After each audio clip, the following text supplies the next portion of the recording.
Good evening and welcome, Chicago. What's going on? We have got a 53-man roster for the Bears. My calendar says September. The weather's cooling off. It's football season. Let's get ready. You have found your way into Chi-Town Weekly. I am your host, Adam Karnick. We have got a busy show lined up for you tonight. We are going to be all football all the time tonight. Not that we got anything against baseball, nothing against the fact that the Sox are beating up on the Pirates or the Cubs are beating up on the Twins or that Illinois won its game against Nebraska this past weekend. That's all good and great and wonderful and we love it. But Bears football is right around the corner. The NFL is here. We are a week away. 1 week from tomorrow starts the NFL season. Let's dive headlong into it. We are going to be talking about the Bears' initial 53-man roster that they put out there yesterday and have already begun tweaking and fiddling and moving around. Some of the guys that originally made the roster are now already no longer there. Some moves being made. And then, I'm feeling crazy. We are going to go around the entire NFL, give you a preview of every single team, division by division, break it all down. Then, once we're done with that, let's predict who's making the playoffs, who's getting what seeds, who's knocking out who's advancing all the way to dance in the Super Bowl this February. Can we do all this in 1 hour? Let's find out. This is Chi-Town Weekly. Buckle up.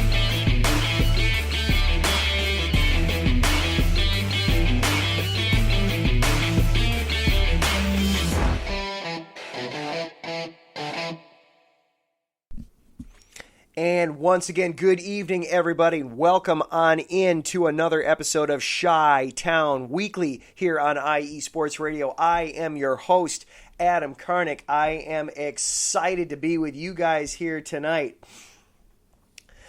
We have got a ton to get through, as I mentioned in the open. We're going to be talking Bears, but then when we're done with that out the gate, we are going to be previewing every single team in the NFL. So without any further ado, let's get started. And of course, we have to acknowledge our sponsors here at IE Sports Radio, the Southern California Warriors semi-pro football team. Congratulations, Warriors. They got their second win of the season, defeating the Desert Scorpions 12-0 on the road this past weekend. The Warriors are now 2-1 and headed into a bye week.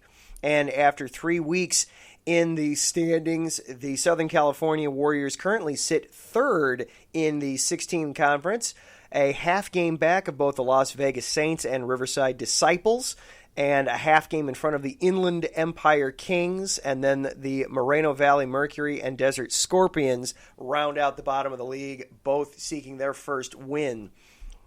The world of semi-pro sports is unlike any other sports organizations. Players pay to play in hopes of so many different outcomes, whether it's playing to get filmed, to try out for the professional teams, big-time colleges, or just playing to stay in shape.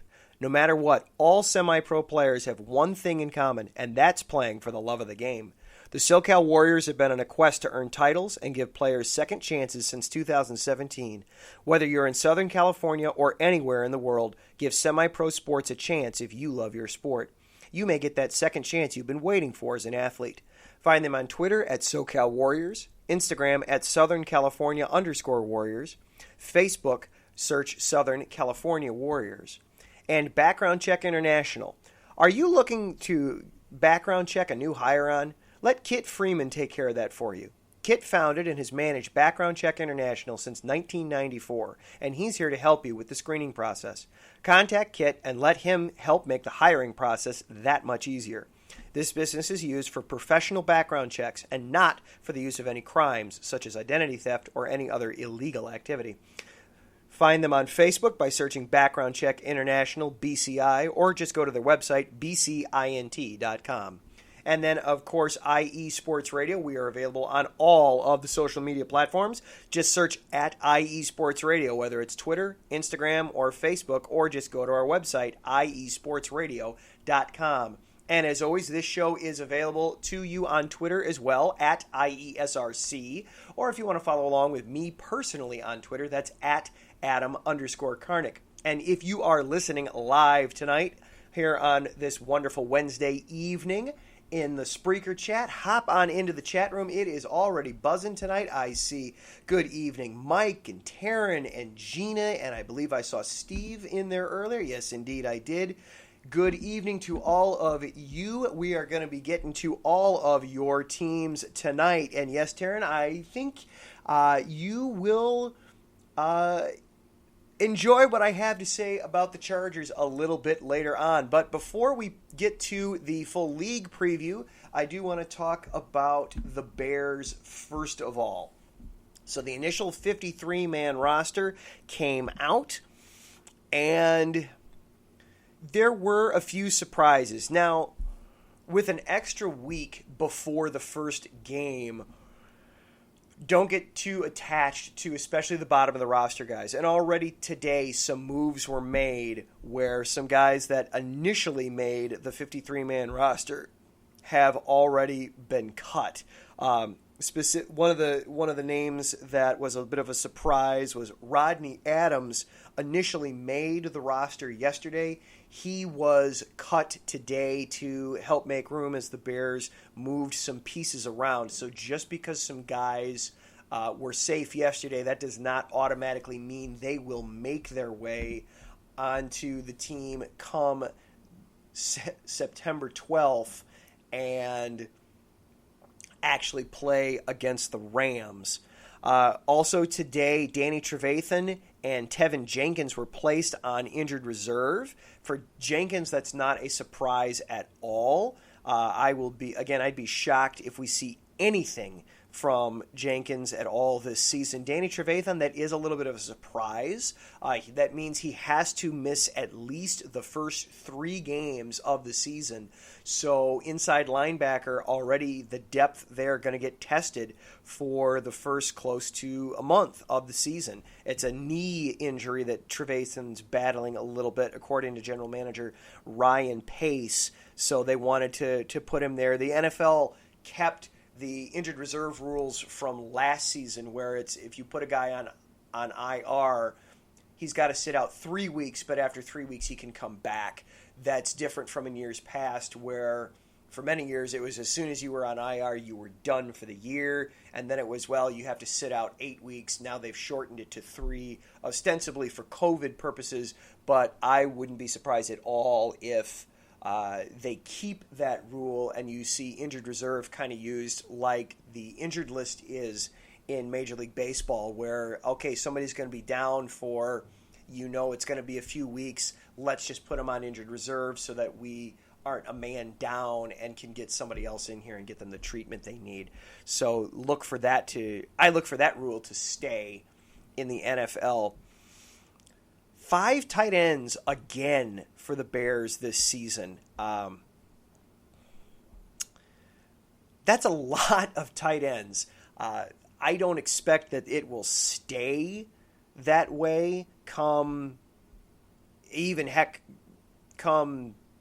game 1. I wouldn't be surprised at all. The depth chart right now actually lists Cole Kmet as the top tight end, but then you knew that Kmet, Graham, and James were going to be safe, but then apparently the Bears decided not to make a decision between J.P. Holtz and Jesper Horsted. And Horsted, of course, had the huge preseason game against the Titans, catching 3 touchdowns, and apparently that was enough to keep him on the roster. I see Mike chiming in the chat about Danny Trevathan. Yes, he is an underrated linebacker. He was up and down a bit last year. He's struggled against pass coverage the last couple of years, but he is a special linebacker. He is a good player. They opted to keep him over draft pick Nick Kwiatkowski last year, and Kwiatkowski struggled out in Vegas, which surprised me, but it's nice to see Trevathan stick around because he's been a good Bear throughout his time coming over in free agency from the Broncos. The wide receivers still only 5 wide receivers. I'm double checking as we look right now. Yes, only 5 wide receivers on the roster. They added Nsimba Webster, and then and that does not include when I say 5, that does not include the new addition from earlier today that they made, bringing over Brashard Perriman, most recently from the Lions. Though he was a roster casualty there. So Perriman will make it 6 wide receivers for the Bears. That feels a bit better. That's one of those positions where you want to have some depth. You want to have guys there. Perriman, I see Taryn asking thoughts about Perriman instead of going after Tyron Johnson. I think, honestly, it was the scouting department was probably a little more familiar with Perriman because Perriman had been with the Lions. So the Bears were keeping an eye on the Lions, if for no other reason. That's a divisional opponent. That's somebody you're naturally keeping your eye on.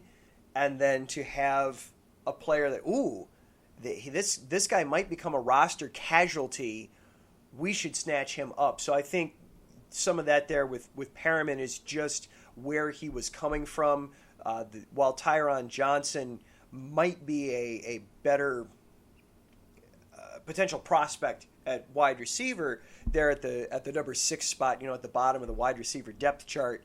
The Bears are probably just naturally a little more familiar with Perriman, and that is what leads you to sign somebody in these quick moves like that when you've got to be real quick on the uptake to sign guys. Otherwise, looking through inside linebacker, of course, Trevathan just went on injured reserve, but then you still had 6 other inside linebackers right now on the roster.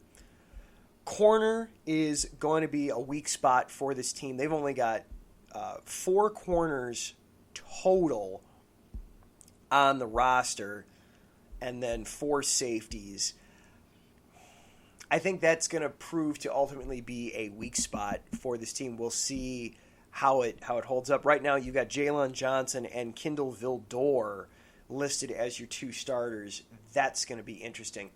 All right, I do want to get to a break real quickly, but before I do, I need to talk about the quarterback situation, and then we're going to take a quick break. Been talking a lot with Bears fans lately the last couple days since it's been official that Andy Dalton is going to start Game 1. Matt Nagy came out after announcing that and also said Justin Fields is going to be the backup. He will be the number 2 quarterback, and when pressed, how comfortable would you feel if something were to happen to Dalton, he responded that we feel that we know we've got some plays that we can run with Justin. We'll be fine. Then why is Andy Dalton starting? To me, when I hear that, I hear coach speak for this player is ready. And then I've been talking with Bears fans the last couple of days. I'm getting the sense that Bears fans are afraid to start Justin Fields, and I don't understand why. Yes, Mike, here it comes. Here comes the wine. I don't understand why Bears fans are afraid to start Justin Fields. A lot of different arguments. Basically, it boils down to 3 different arguments, one of which is related to the other. So it's kind of like 2.5. One argument is, well, we don't want him to get hurt. I have news for you. Playing football, you are never promised more than the next snap. You are never guaranteed any more than the snap you are about to take. An injury can happen at any time. Perfect example, Deshaun Watson tore his ACL as a rookie, simply dropping back to pass in practice. It was a non-contact play, and he shattered his ACL. He destroyed his knee. You can get hurt at any time. If you're that worried about Justin Fields getting hurt, then promote Nick Foles up to the second quarterback spot and have Justin Fields just be watching tape. He can get hurt at any time. You cannot let fear of injury keep you from playing your best players. Off of that is the argument I've heard that the David Carr experience. Well, David Carr as a rookie got absolutely destroyed. He got sacked 72 times, and from then on, he was never the same. He was never the same guy after that. He was seeing ghosts. He was hearing things. He was never the same quarterback. You're right. He wasn't the same guy after that. That's the most sacks any quarterback has ever taken ever in a season in the history of the NFL since they've been recording that statistic, which is now about 40 years old. That's an anomaly. Don't assume that that's going to happen. Yes, the offensive line is bad, but you know what Justin Fields has that David Carr doesn't? Mobility. David Carr was never a mobile guy. Justin Fields is. And yes, he doesn't know every single coverage out there. He will get surprised by coverages, but he learns, and he's quick out there on the field. He's a quick study. You look at that Buffalo game where he took that massive shot. The Bills gave him the same look later in that game. He made the adjustment. He's a quick study. He recognizes things. He can adjust. Plus, your coaches are going to be smart enough to at least figure out that, hey, we can't let our guy get his head beaten in. You're gonna change your offense. You're going to adjust. So again, don't let somebody else's bad experience dictate what you think is going to happen with Justin Fields.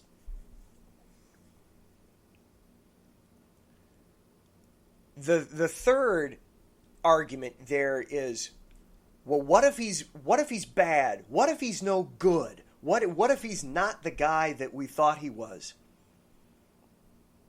I'm reminded of Marty McFly from Back to the Future when he's talking about his demo tape that he needs to his girlfriend's trying to convince him to send in.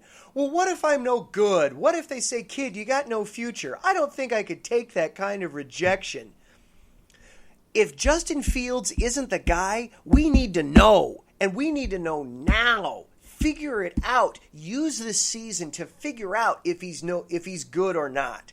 The worst case scenario that can come out of this is we do the Jared Goff experiment. That we have the Jared Goff experience of the Rams sat Jared Goff until they were officially eliminated from the playoffs. And then, only then, did they put him in and start him, only to find out. And then it was, they didn't have enough tape on him as a rookie. He had a decent second season. Oh man, we better lock him up now while he's still cheap. And then, only after they locked him up, did they realize he's not any good.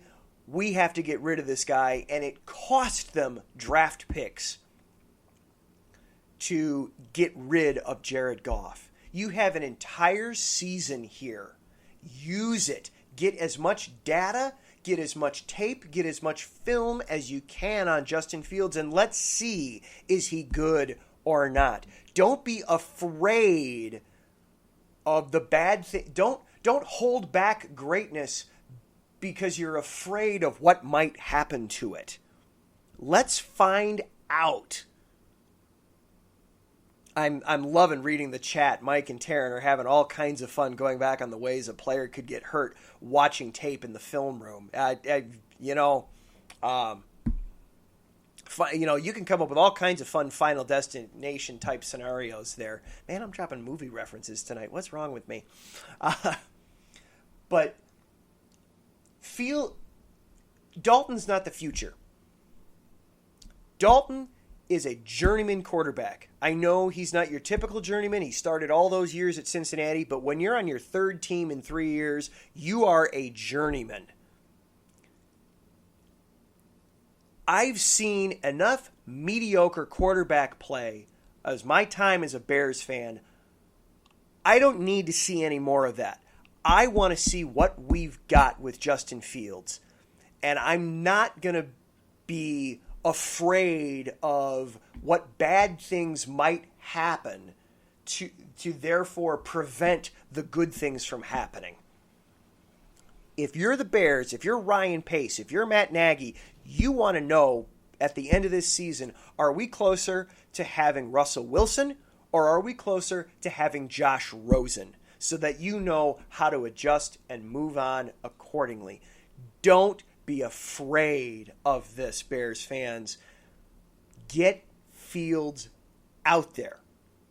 All right, we need to take a very, very quick break because I am going to get through the entire NFL team by team, division by division in one segment.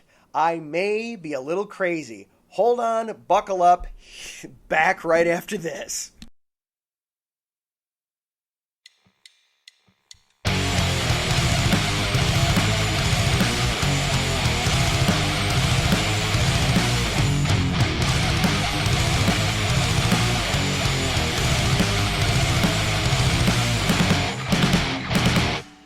Do you love college football? And do you want to hear a college football show dedicated to all that is college football, including junior college and the CCAA and the NJCAA, the NAIA, and the NCAA, including Division III, Division II, Division I AA in the FCS, and Division I A in the FBS? Well then look no further.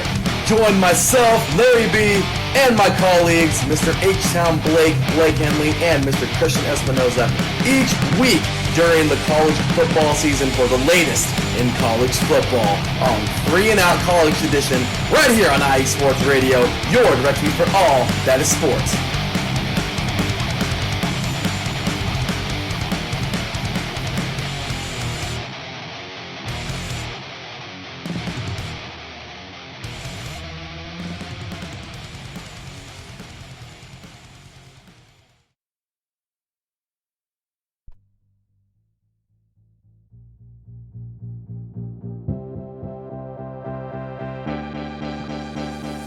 Hey guys, it's Blake Henley, better known as H-Town Blake to some of you. Happy to announce that Bases Loaded is back in full force.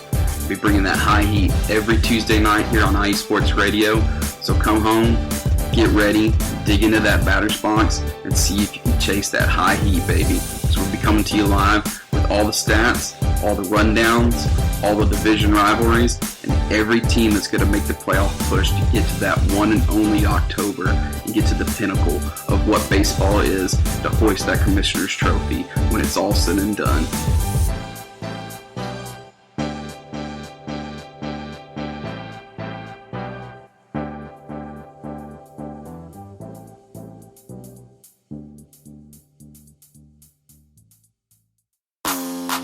Ladies and gentlemen, hear me and hear me good. If you like sports, then you like the Wait a Minute Show. If you like comedy, then you like the Wait a Minute Show. If you like a different opinion coming from a different angle, then you like the Wait a Minute Show. So join me Saturday, 8 p.m. Eastern Standard Time with your host, Jelani J.B. Bodie. And of course, my man Lopan on the WaitAMinuteShow.com. Ain't that right, Lopan?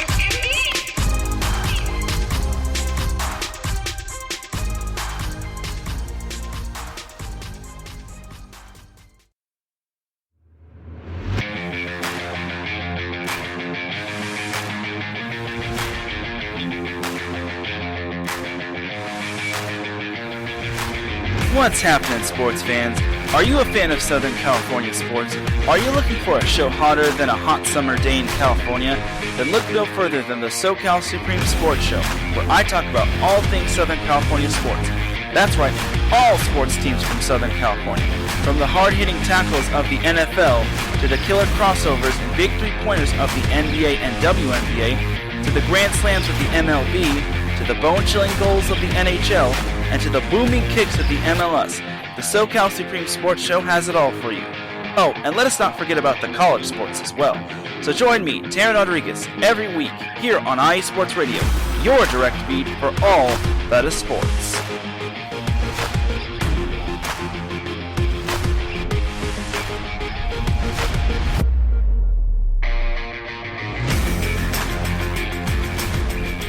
And welcome back into Chi-Town Weekly here on IE Sports Radio. All right, we are going to go nuts right now. We are going to go around the entire NFL division by division and predicting where teams go. I threw it out there in the chat room in the break there, offering up where did we want to start, and the consensus seems to be in the AFC West. And I see Mike chiming in that he's typing up his predictions as we speak. Mike, in case you didn't know, does a blog post here on IE Sports Radio, so check it out when he drops stuff. Mike, let's compare notes when we're done. Feel free to keep score on me while we do all this. At the same time, Mike, no cheating.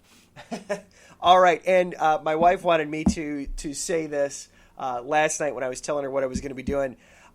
So I'm going to throw this caveat out there. This is completely for entertainment purposes only. If you decide to listen to me and gamble based on what I'm telling you, best of luck to you. Do not come back to me when you lose all your money. I am responsible only for the winnings, not for the losings. All right, we are going to start things off in the AFC West. We're going to spin the dial, and off we go. The AFC West. This season, the West is playing besides obviously divisional opponents, they are playing the NFC East and the AFC North this season. We will kick things off let's start things off with the Raiders, Larry's team. I know he's in the chat, so let's get things started off with the Las Vegas Raiders. Last year, Vegas was 8-8 and finished second in the division. Of course, the big talk is always going to be with the quarterbacks, regardless of what team you're facing. Derek Carr had a good year all around last year. Will that happen again this year? I'm not sure. That Raiders offensive line has gotten quite weak. This past offseason, they lost 3 of their starting offensive linemen from a year ago. They did reach in the first round for Alex Leatherwood. He was a guy that not a lot of people had as a first-round pick. We will see how that pans out for the Raiders. And then the defense. Last year, that Raiders defense was atrocious. Bottom 3 in points allowed, 25th in yards allowed. They have brought in some new people, but I don't see that defense being strong enough to compete with guys like Patrick Mahomes and Justin Herbert, who they will see twice each on their season this year. Going to be a tough road for the Raiders this year. Sorry to say, Larry. It's not going to be looking great for your Raiders. Next, let's move on up. Let's talk about the Denver Broncos next. The Denver Broncos, a year ago, they were 5-11. They finished last place in the AFC West. They were, one of the big things was, what are they going to do at quarterback? At one point, they were rumored to be in the Aaron Rodgers sweepstakes. Then they were rumored to be in the Justin Fields sweepstakes. And instead, they wind up with Teddy Bridgewater, and he is going to be the starting quarterback. Helping block him is former Bear Bobby Massey, some other former Bears on this team. Kyle Fuller's back out there with head coach Vic Fangio, Bears' former defensive coordinator. Kyle Fuller's trying to help a secondary that was middle of the road last year in defending the pass. First-round pick Patrick Surtain, whom they chose over Justin Fields simply because they didn't expect Surtain to be there, is going to try to help that secondary. Overall, the Broncos this season, it's going to all hinge on Teddy Bridgewater. If Bridgewater is good, then the Broncos should be poised to make the postseason. However, if Bridgewater is no good, then look out. This could be a very, very, very long season in Denver, and Fangio could be looking at a pink slip come Black Monday when the season finally comes to an end. Going to be very interesting to see what the Denver Broncos will give us this season. Now let's go check out Taryn's team, the Los Angeles Chargers. A year ago, they were 7-9, third place in the division. Of course, the big talk for the Chargers last year was Justin Herbert. He got pressed into service quite literally as the game started when a team doctor accidentally injured starting quarterback Tyrod Taylor in the second game of the season. Once Herbert was out there, though, there was no coming back. All he did was throw for over 4,300 yards and 31 touchdowns in those 15 starts. Now he's got a new head coach, Brandon Staley, a former Chicago Bears assistant. Might not do much to help the offense overall, but he's going to help a defense that ranked 23rd in points allowed a year ago. The Chargers placed their emphasis The Chargers placed their emphasis this offseason in the draft, trying to keep Herbert upright and protected. To that end, their first-round pick was Rashawn Slater. I don't see the Chargers being able to necessarily overtake Kansas City for this division, but the Chargers should absolutely be in the running for a wild card spot. And depending on how well Herbert develops, a deep playoff run is certainly in the cards for the Los Angeles Chargers. And then finally, we've got the Kansas City Chiefs. All they did was go 14-2 a year ago, win the division, and make it all the way to the Super Bowl before offensive line injuries finally caught up with them. Patrick Mahomes could only be Superman so hard. Finally, they fell, losing to Tom Brady and the Buccaneers in Super Bowl 55. Obviously, offensive line then was a huge priority for the Chiefs this offseason, trading for tackle Orlando Brown, signing guards Joe Thuney, and former Bear Kyle Long, in fact, wooing him out of retirement, and then also looking at center Austin Blythe. Defensively for the Chiefs, linebacker was probably considered their weakest spot a year ago, so first-round draft pick goes on a linebacker, Nick Bolton. This is all about Patrick Mahomes. He is the best quarterback in the game right now, bar none. As long as Mahomes is healthy and upright, the Chiefs are going to win this division. They might even do something that we've only seen one other time in NFL history. 3 straight Super Bowls. It's not out of the question to think that that could happen with this team. They are that talented. They are that deep. So how do they rank up? How do I have them stacking up from top to bottom? In last place for this year, I foresee the Las Vegas Raiders. Sorry, Larry, I don't think they're going to be able to repeat their magic from a year ago. I think they go from second to fourth. In third place, I see it being the Denver Broncos. Ultimately, I just don't trust Teddy Bridgewater enough to take the step and hold on and jump into second place in this division. Second place, the Los Angeles Chargers. Absolutely. I think they will easily be the second best team in this division. And then, of course, in first place will be the Kansas City Chiefs. So there is the AFC West. I see Mike saying that we were almost identical. He swapped the Broncos and the Raiders around, but, that's the fun of doing this. All right, next I saw a request up for the NFC East. We will jump our way over then and talk about the NFC East next. Let's start things off. First of all, the NFC East, they have a brutal non-division schedule this year. They get the NFC West and the AFC West this season. Yikes. Last season, this division, everybody finished with a losing record. I think it's very possible that you could see 8 or 9 wins take this division this year as well. We will start things off in Dallas. The Cowboys went 6-10 a year ago, thanks to Dak Prescott going down in Week 6. ultimately that led to 4 different quarterbacks, including now Bears starting quarterback Andy Dalton being there.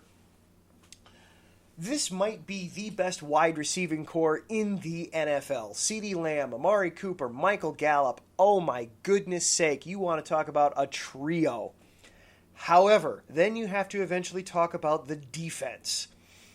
They finished outside the top 20 in nearly every category a year ago. They were next to last against the run. They were 26th on third down.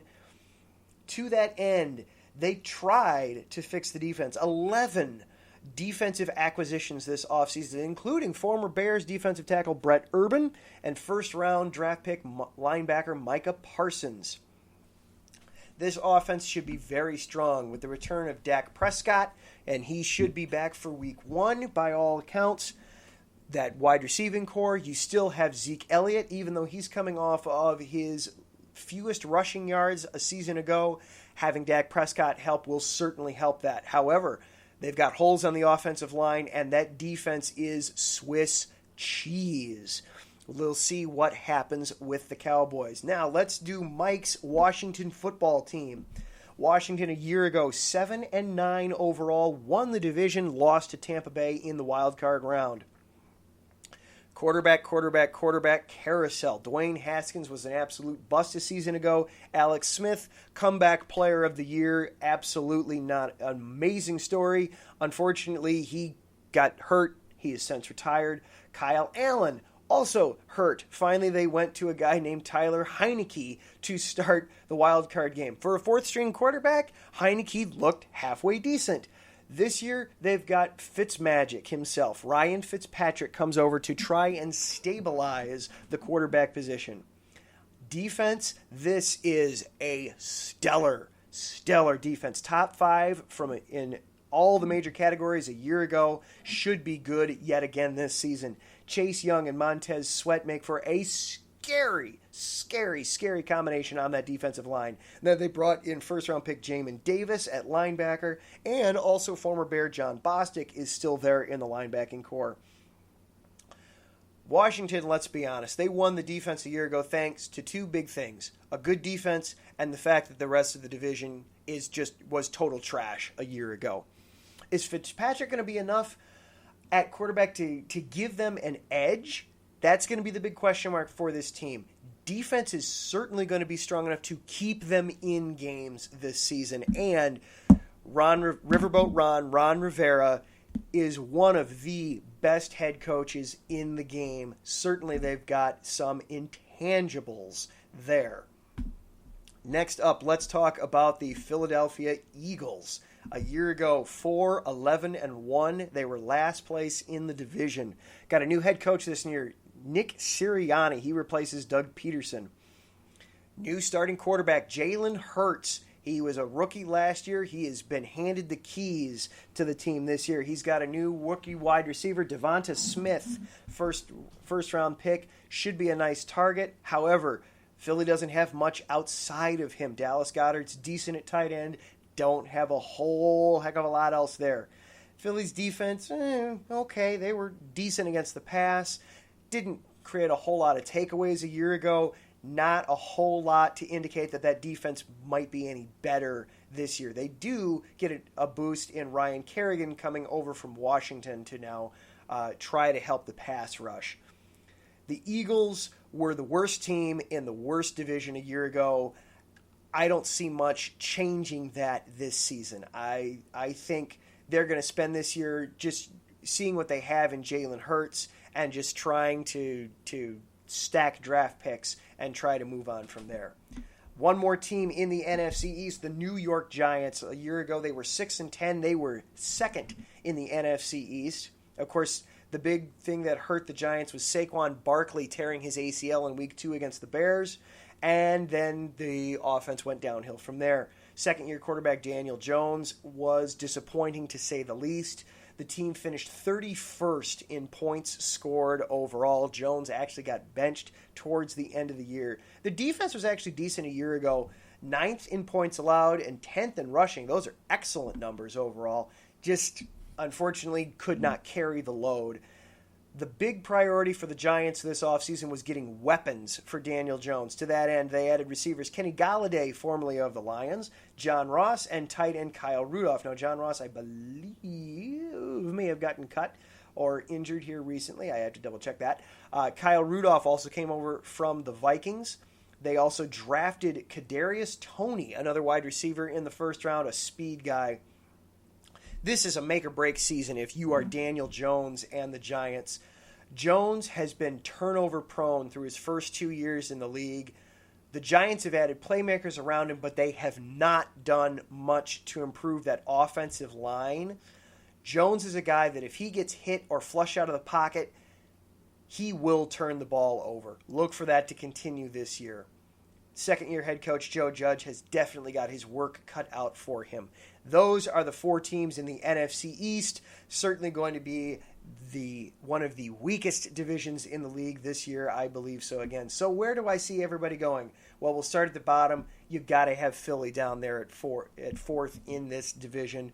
I do not see them doing well at all this year. In third, I see the Giants, and obviously not going to be making the playoffs. Then you get to the top. This is a coin flip for me. The Cowboys definitely have the best quarterback in Dak Prescott, but that defense is atrocious, and I do not like head coach Mike McCarthy. I think he is a liability. So I'm actually going to go Dallas second in the division this year, which means Washington I am going to have repeat as NFC East champions this year. Again, I do not necessarily think they're going to have a great record. Their schedule certainly looks ridiculously hard right now as it sits here today. We'll see where that goes. But I see Washington taking that division. All right, where do we want to go next? From there, let's head on over. Let's stay in the East. Let's go to the AFC East now. The AFC East will be playing the entire NFC South and AFC South this season. We'll start with the Patriots. 7-9 a year ago. They missed the playoffs for the first time in forever. Mac Jones has been handed the keys to the team. Take note, Matt Nagy. The rookie, he's going to be starting right out of the gate. He's got some new pieces in Nelson Aguilar, Kendrick Bourne, tight ends Hunter Henry, Jonnu Smith. This is an offense that was bad a year ago. They're going to try and improve that. Defensively, this should be a strong defensive unit. Kyle Van Noy returns. Jalen Mills should help out in the secondary. I did see that Stephon Gilmore is going to open the season on the PUP list for the Patriots. He'll be out for the first 6 games. However, Mac Jones, I just feel like he is the quintessential New England quarterback. If there was a spot for him to land to be ideal, I felt like it was New England. There's going to be growing pains for sure with this offense. However, I trust Bill Belichick to do good things. I think the Patriots will certainly be in the mix in a stacked and heavy AFC this year. Maybe not necessarily to challenge for the division, but certainly to challenge for a wild card. The Buffalo Bills, they were 13-3 a year ago. They've won the AFC East. First time that wasn't the Patriots in quite some time. Josh Allen exploded last year in his third year. Over 4,500 yards throwing, 37 touchdowns, just 10 picks. He also ran for 8 touchdowns and 421 yards. He and Stephon Diggs were clicking a year ago. Depth behind him could be an issue, though. You've got Cole Beasley not wanting to get vaccinated and getting caught in the NFL's COVID policy. That could come back to bite the Bills in the butt. John Brown is now gone, of course.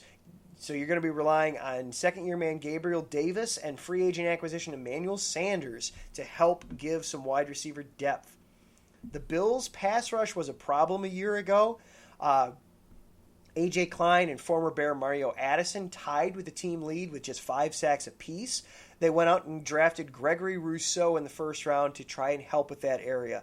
This team should be solid this year. The Bills If Josh Allen can prove that last year was not a fluke, and then the defense can start getting to the opposing quarterback with regularity, the Bills should be able to make a deep run in the playoffs this year. Miami Dolphins, they were 10-6 a year ago, finished second in the division. All about Tua Tagovailoa. He's now in his second year. Up and down a year ago. First, he replaced Ryan Fitzpatrick. Then Fitzpatrick replaced him. The Dolphins added some weapons in Will Fuller, first-round receiver Jalen Waddle, also to try to help out Devontae Parker, and tight end Mike Gesicki. Running back is thin on offense. Myles Gaskin is back. He led the team last year. He didn't even have 600 yards rushing. That might need to improve. Last year, the Dolphins, they were a bend-don't-break defense. 20th in yards allowed, but just 6th in points allowed. History will tell us that does not hold up. Eventually, that defense breaks. Jalen Phillips was another first-round pick. He played college there at Miami. He should try to help bolster a pass rush that, while it was good, it did not have a front runner. This is going to be all about Tua Tagovailoa for the Dolphins this year. They're probably not going to be strong enough to overtake the Bills, but if Tua can take the next step, they should be able to look at a wild card spot. Otherwise, there's going to be a lot of pressure on that defense, and that defense might just crack. Finally, in the AFC East, you've got the New York Jets, 2-14 a year ago. Yuck! Last place in the division. First-round pick, Zach Wilson, second overall. He inherits an offense that was last in basically every major statistical category a year ago. They were last in points scored. This was a bad team. They also drafted Elijah Vera Tucker to be a starting guard. Former Bear Corey Davis is now in the receiving corps. But new head coach Robert Saleh, this is a building year. This is a gimme of a year, a mulligan of a year. Try to build an identity, establish a culture. Let's just see what we can do. So going through the AFC East, I see the Jets finishing in fourth. This is still a rebuilding year. I see the Dolphins finishing in third. Honestly, I don't trust Tua Tagovailoa right now to take that next step. I don't think he's there yet. Second place, I see the Patriots. At the end of the day, I trust Bill Belichick. I'm not sold on Mac Jones, but I trust Bill Belichick. I think he'll be solid enough to get this team back into wild card contention and second place overall in this division. And then finally, the Buffalo Bills. They are going to be the class of the AFC East. I fully expect the Bills to win this division. All right, let's stay in the AFC for a moment. Let's go over to the AFC North. The AFC North is going to be playing the AFC West and then the NFC North. So these guys are all going to be playing the Bears at some point. We're going to start with the Pittsburgh Steelers. They were 12-4 a year ago. They won the division. It looked for a while that maybe, somehow, improbably, they were going to go undefeated. Yeah, and then the wheels kind of fell off after that. Looking at them as a whole, this is an old team that lost a ton of offensive linemen. You've got Ben Roethlisberger at the twilight of his career. He is no longer as mobile as he was in years past. If they don't have a solid enough offensive lineman, this could be a very, very, very long year for the Steelers. The defense could still be good. They've still got talent there. You've still got T.J. Watt. You've still got talent there. You've still got a strong secondary. However, a weakened pass rush is gonna have issues for this team. Overall, I see the Steelers dropping a bit this season. I'm seeing the time, and I'm going to kind of alter up how I'm doing this. I see the Steelers finishing overall in third in this division. And the only reason I don't have them lower is because they share a division with the Cincinnati Bengals. The Cincinnati Bengals were last in this division a year ago at 4-11-1. They made some improvements. The big story, of course, was rookie quarterback Joe Burrows. Burrows coming off of, unfortunately, a torn ACL. He should be back, even possibly by week 1. He's got one of his former college teammates to throw the ball to now, Jamar Chase. They did try to do a little to help that offensive line. They did draft Jackson Carman early on in the draft, added Riley Reif. They did some things. Ultimately, though, I don't feel as though they did enough in this offseason to help improve that offensive line. I do feel like eventually that's going to come back to bite them. Burrow may not, while they've got some great weapons to throw the ball to and run with, a lack of offensive line, I think, is ultimately going to hurt this team. I do think they are going to just finish 4th. The Steelers are going to finish just ahead of them. The Steelers are veteran enough and savvy enough to know how to sneak out 1 or 2 extra wins to finish in front of the Bengals. Sorry that I'm having to kind of cut my analysis short here. I'm just seeing the clock and realizing I've got a lot of teams to get through. Next, in the AFC North, we are going to talk about the Baltimore Ravens. Of course, Lamar Jackson. How is he going to develop and continue to develop? We all know he's got the running, and the running plays, the running works. Are they going to get him some weapons to help out? Well, they tried. Sammy Watkins comes over from the Chiefs. They drafted Rashad Bateman in the first round. They bring in some pieces. We all know they've got a million running backs, even though they did just lose J.K. Dobbins. This is still going to be a formidable team. Lamar Jackson is still good enough to keep these guys absolutely in the running for a wild card spot. I do see the Ravens overall finishing second in this division. The defense might be a little bit more suspect this year.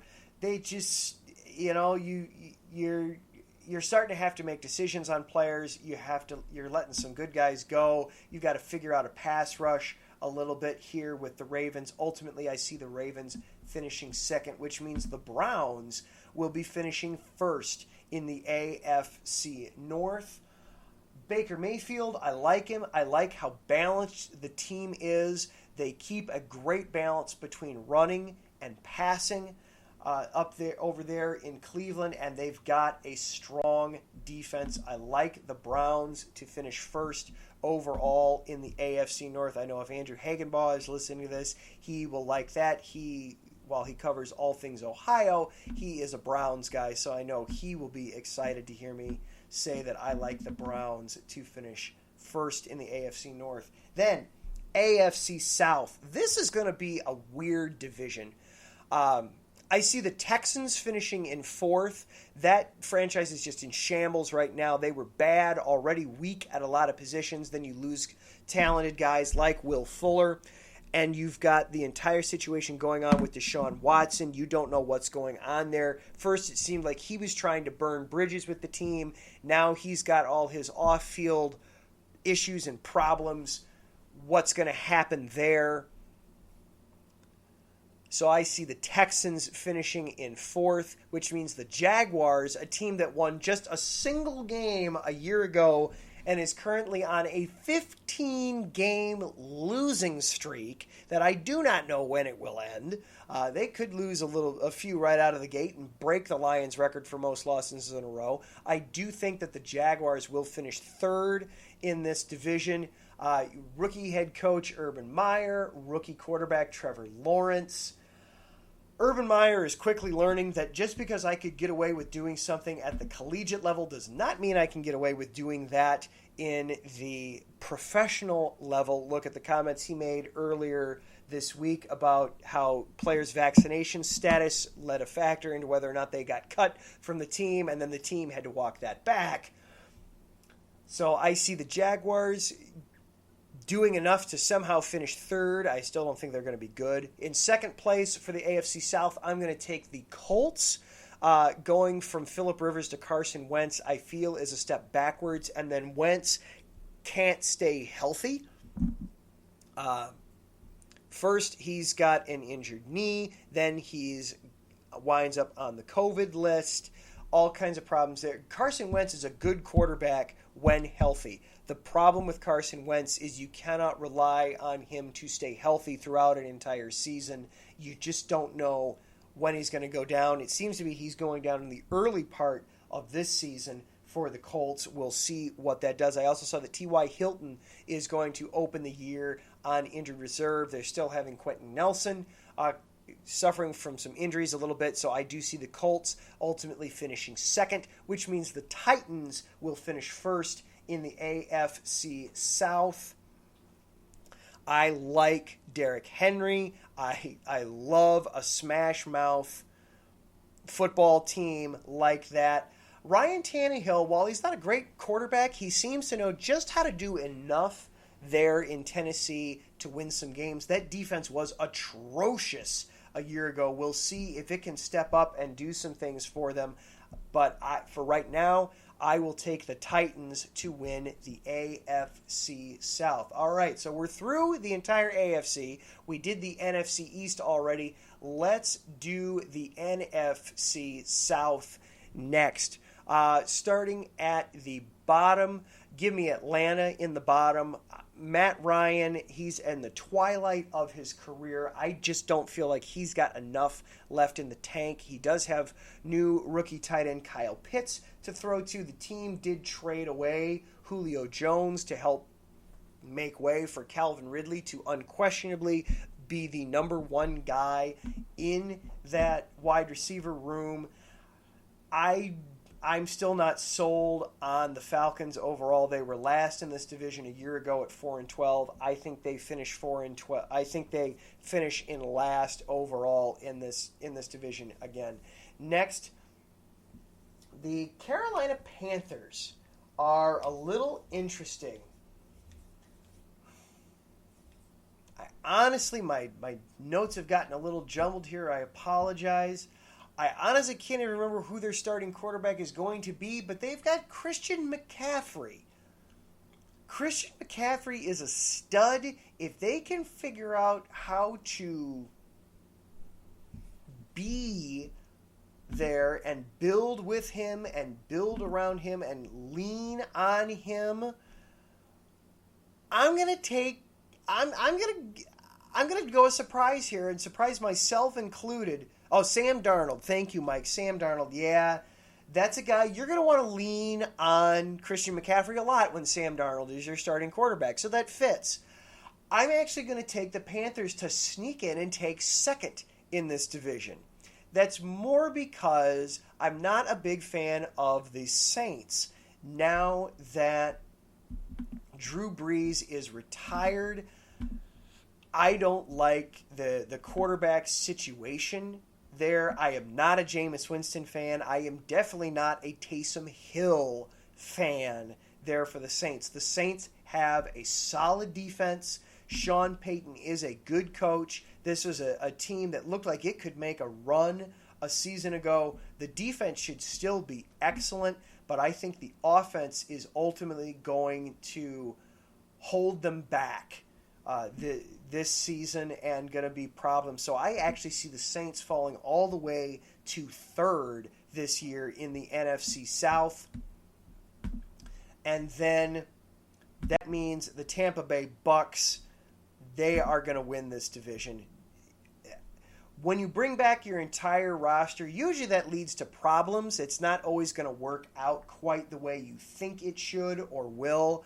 Still, I think the Buccaneers are going to be good enough. Tom Brady will be good enough. And the NFC as a whole will be bad enough that the Buccaneers will win the NFC South yet again. We'll go over now to the NFC West. I'm looking at the clock. Woo, we're going to go just a shade over time. Marcus, I'm sorry about that, man. Marcus is up next with gloves off. You will definitely be able to catch him as soon as I am done. We're going to go lickety-split real fast here through this. The NFC West, this might be the toughest division in the entirety of football to try and figure out. Overall, I actually like the Rams to take this division. They made a huge upgrade, I feel, going from Jared Goff to Matthew Stafford. I like the Rams to take this division. Sean McVay is an excellent young head coach. Look for him to take this division. Then I've got the Seahawks going second. Russell Wilson, he won against Pete Carroll this offseason. They're going to try to go a little bit more through him. He is a franchise quarterback. Yes, they will still run the ball. Yes, they will still be balanced, but they'll be a little bit more balanced into trusting your best player with the football. Give me the Seahawks to go second in this division. The 49ers are very interesting because of Jimmy Garoppolo and Trey Lance. Kyle Shanahan has intimated that they might go with a 2 QB system. I heard Gina talking about this on her show Monday, repping to NorCal Sports, talking about the Niners and the novelty of using 2 quarterbacks. You may remember the Bears actually did something like that a little over 20 years ago with Shane Matthews and rookie quarterback Cade McNown. It didn't work so great for the Bears. We'll see what that works out to for the Niners. I have the Niners finishing in third, and that means the Cardinals would finish last. They made a bunch of moves in the offseason, J.J. Watt being a big one to come in and try and help shore up the defense. This is a good team. Unfortunately, the division, I feel, is just too strong. Somebody's got to finish last, and in my opinion, I feel like that's going to be Kyler Murray and the Arizona Cardinals. I'm also not a huge fan of the Cardinals head coach. I'm getting his name up here real quick. I apologize.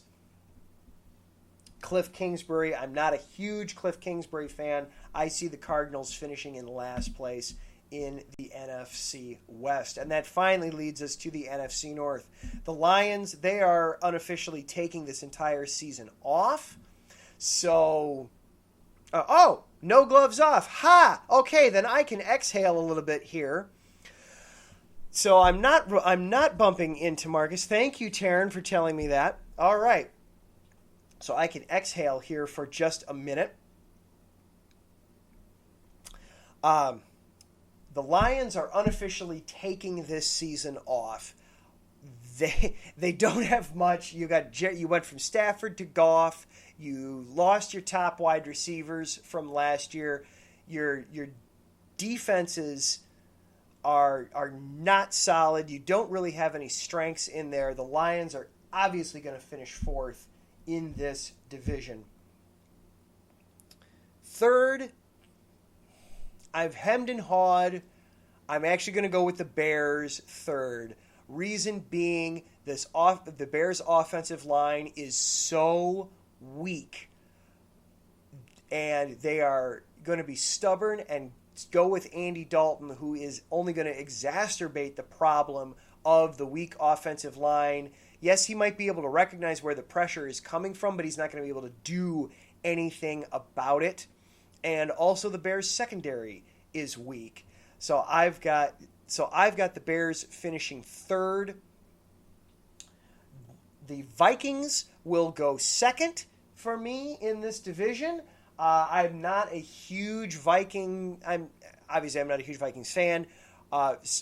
Objectively looking at it from outside my Bears fandom, I'm not sold on the Vikings. They have figured out a way the last few years to do the least amount with the most talent in the division as a whole. They've got a terrific wide receiving core. I just don't trust Kirk Cousins to be able to actually get the ball where it needs to go when it needs to be there. So I have the Vikings finishing second in the division. The Packers should win this division. As soon as Aaron Rodgers announced that he was coming back, that became de facto. The Packers are going to win this division. They're trying to do a Bulls last dance type scenario here. I think at the very least it will allow them to win the NFC North. We'll see what it means for how far they're able to go in the playoffs. All right. Since I know that there's no gloves off tonight, I am going to take just a little bit of a quick break And then when we come back, let's predict the playoffs. And let's just decide right here and now, here on September 1st, who's winning the Super Bowl. This is Chi-Town Weekly on IE Sports Radio. I am Adam Karnick. I might be just a little crazy. Let's see how crazy I am when I come back from a break.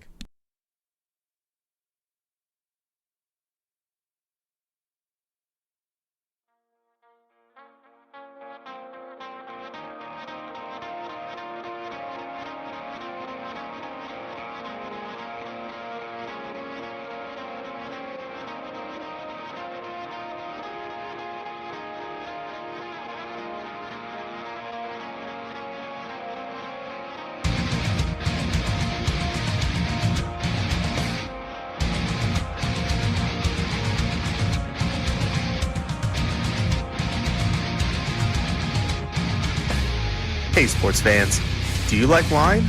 Well, we've got the show for you. This is Let's Wine About Sports, a show where we talk about wine and sports simultaneously. From the classic Cabernet Sauvignon all the way down to the grapes that you've never even heard of before. Oh yeah, we cover it all. And we'll talk about a little bit of sports as well. Football, hockey, collegiate, women's sports, it doesn't matter. We're going to talk about it all, and we're going to whine about it all. So join me Monday at 8 p.m. on IU Sports Radio, your direct feed for all that is sports.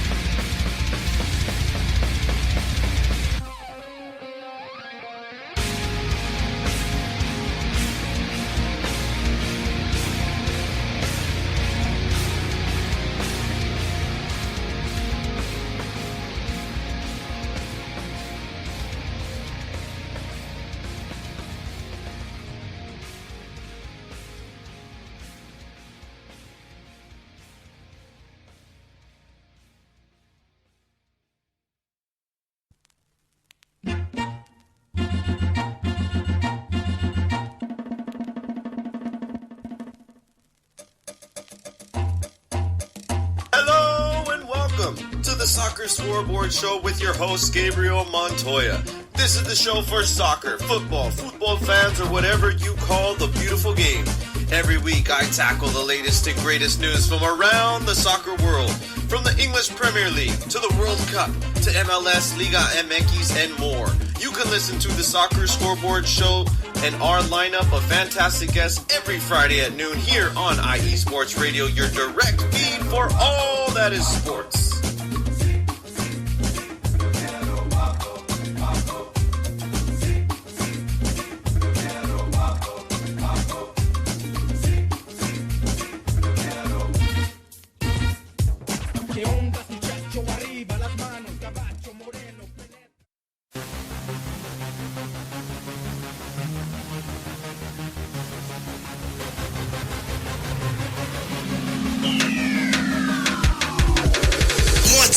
Everybody, this is Taryn Rodriguez.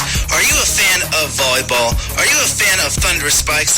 Then I have the show for you, Set Point, where I cover NCAA men's and women's volleyball, high school boys and girls volleyball, beach volleyball, and even professional volleyball. Catch the action every week here on IE Sports Radio, your direct feed for all that is sports.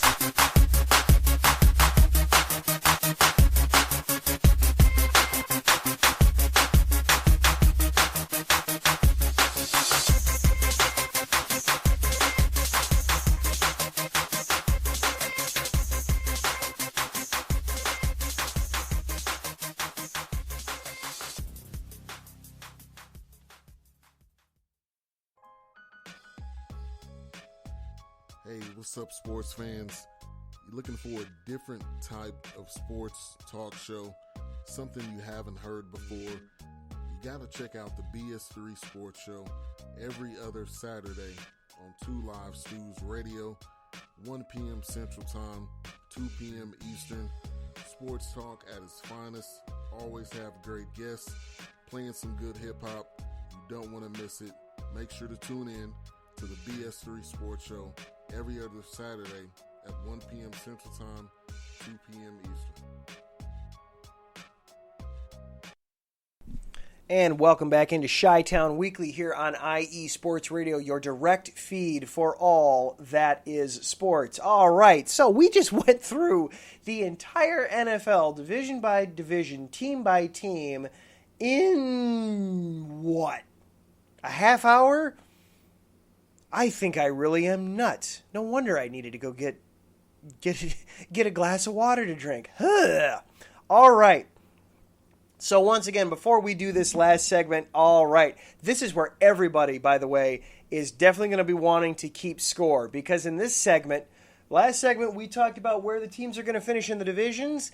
This segment, we're going to talk about who's making the playoffs, who's knocking out who in the playoffs, and who's making it to the Super Bowl. Right here on September 1st. This is definitely where you're going to want to keep score and keep notes, because come 4 months from now, we're going to all look back at this, and I'm sure that none of it will be right. But man, were we going to have some fun making it, aren't we?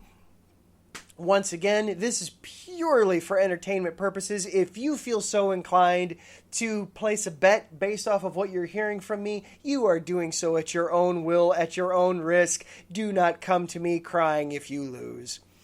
All right, we're going to start once again over in the AFC. Here are the teams I have making the playoffs out of the AFC. Recap division winners, and this is going to be in order. Bill, I have the top seed overall is going to come down between either Buffalo and Kansas City. They play each other in about the middle of October. I'm going to go ahead and put the Bills in this spot. So Bills, number 1 seed in the AFC, they get the coveted bye week. 2, Kansas City. 3, Tennessee. 4, Cleveland. There are your division winners. Wildcard teams. Top wildcard spot, 5th seed, the Los Angeles Chargers. 6th seed, the Baltimore Ravens. 7th seed, the New England Patriots. I went back and forth between the Patriots and the Broncos on this one. Ultimately, to me, it came down to head coach and quarterback. I don't necessarily trust either team's quarterback. I trust Bill Belichick a heck of a lot more than I trust Vic Fangio. Sorry, Vic, I love you. Wild card round. I'll give me the Chiefs over the Patriots then in the 2-7 game. In the 3-6 game, give me the Titans over the Ravens.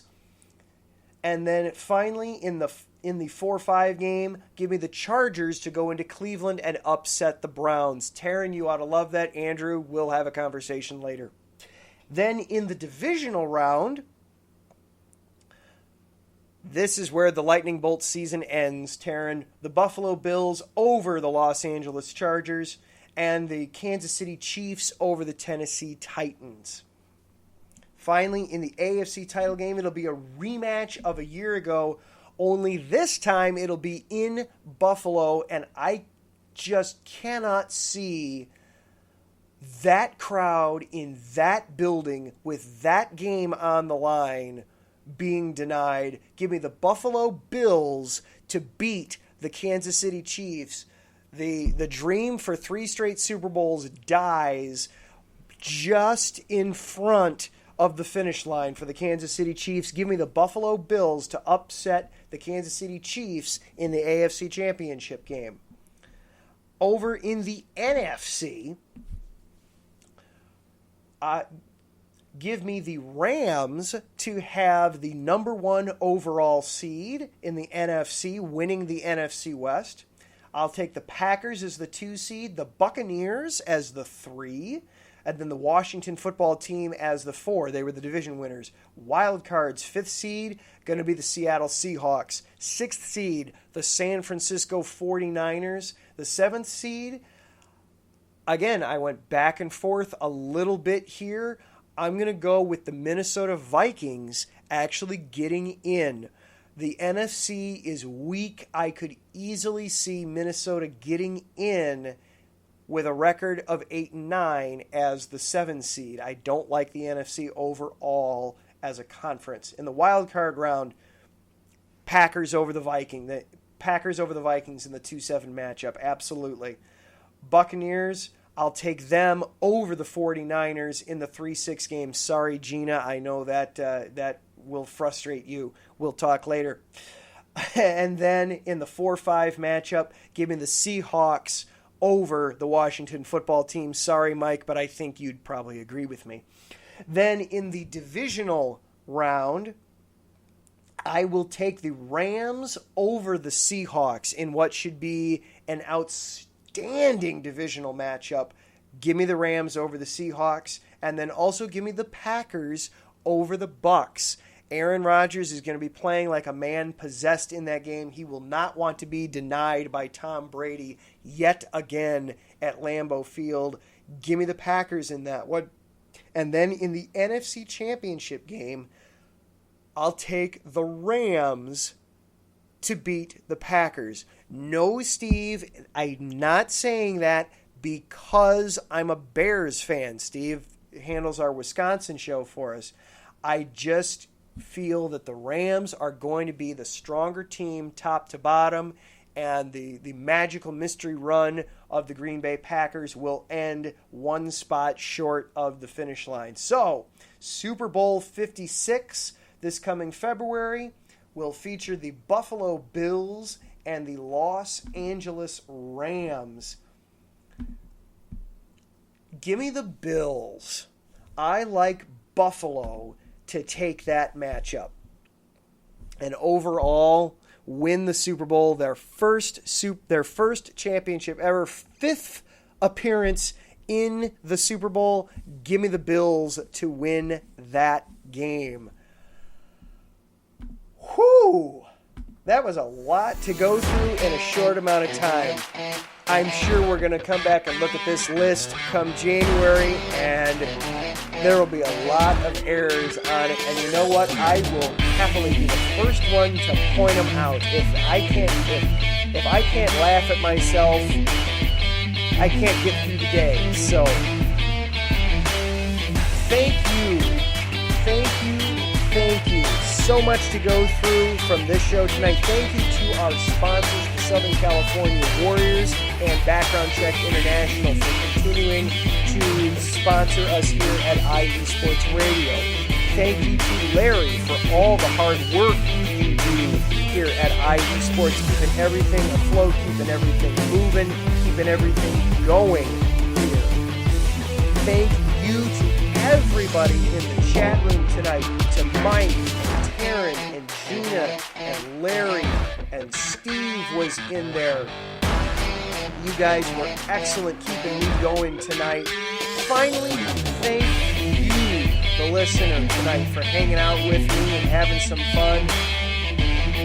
You make it so much worth it to do every single week. I love doing this.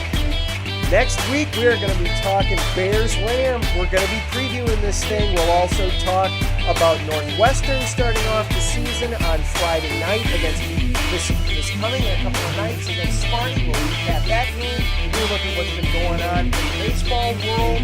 We'll check in on everybody else. All kinds of great sports stuff happening here in Chicago. Until then, this is Adam Karnick for IE Sports Radio and Chi-Town Weekly. We will see you next week. Have a great night.